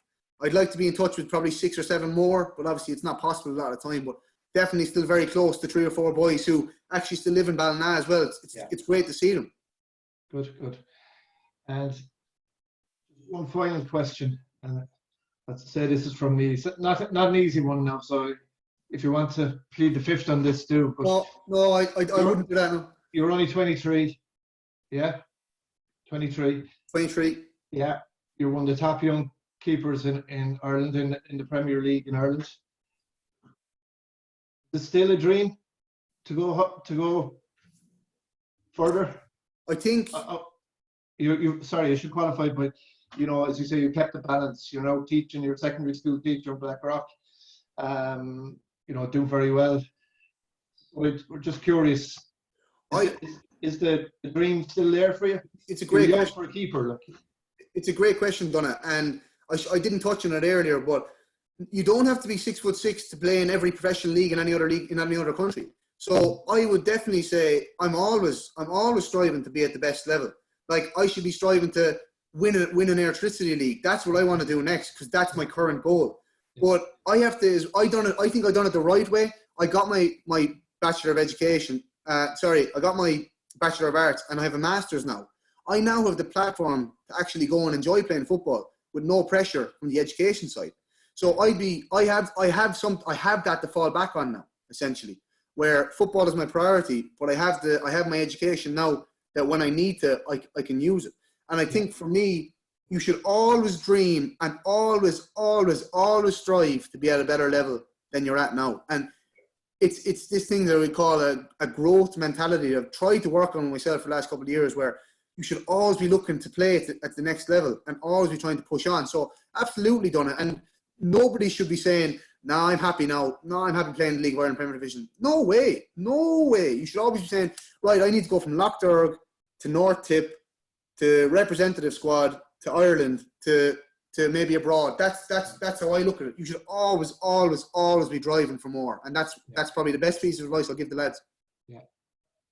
Okay. And that's you as well. Playing for Ireland must have been incredible. You've two full caps, I know, under 18s. Yeah. That is probably I would call that the dream, because standing, I remember playing with the schools as well and the colleges as well. Standing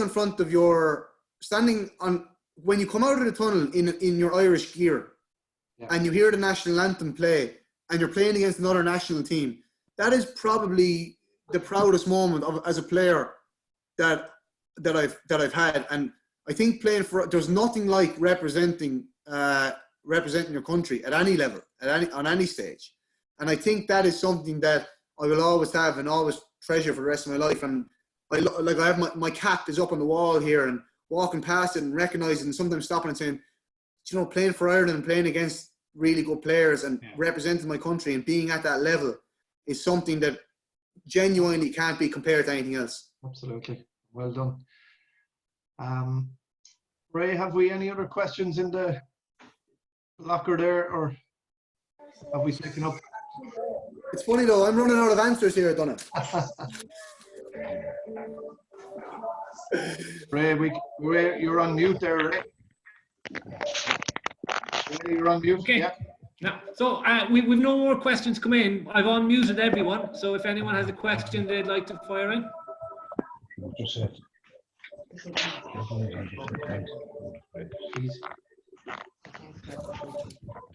That's good. Okay. Sure, just one there, Jack. The question I was asking was, it was more so that obviously the club are going through huge growth at the moment, and they're looking at their academies, and we are growing A's, B's, C's, whatever you want to call them, 1, 2, 3. Classic. Yeah. Bridging that gap of keeping the players playing even into the juniors or under 17s or anything. What do you think could be done to kind of keep them when they come out of 16, 17, staying with the club?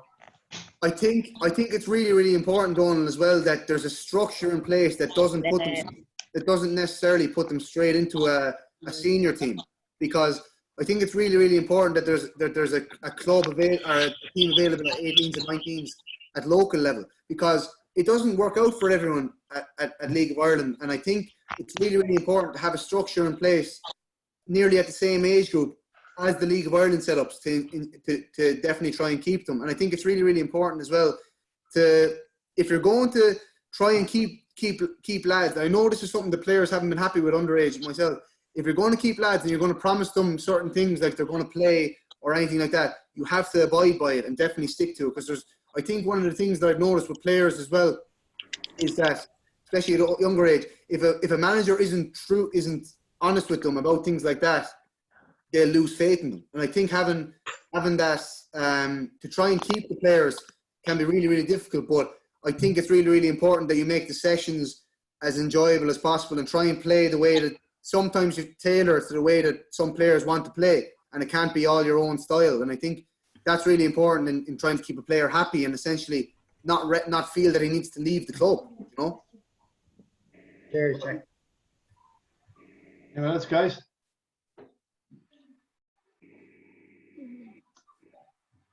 Okay, Jack, just want to thank you for almost 2 hours, hours of your time. You'll never get back. But I love it. Absolute pleasure to have you on, buddy, right? That's great. Boys, thanks very much. We're very proud of you, both in Lough Derg and I know in North Tip as well. You're a role model for everyone, both on and off the pitch. Appreciate that. We can only wish you good things both on and off the pitch in the future. And as always, we'll be watching you closely and wishing all the best for you. So thanks a lot, buddy, and best of luck. Thanks, lads. Thanks for having me. Thanks, Jack. Thanks, guys. Cheers, Thank you. Cheers, boys. Thank you.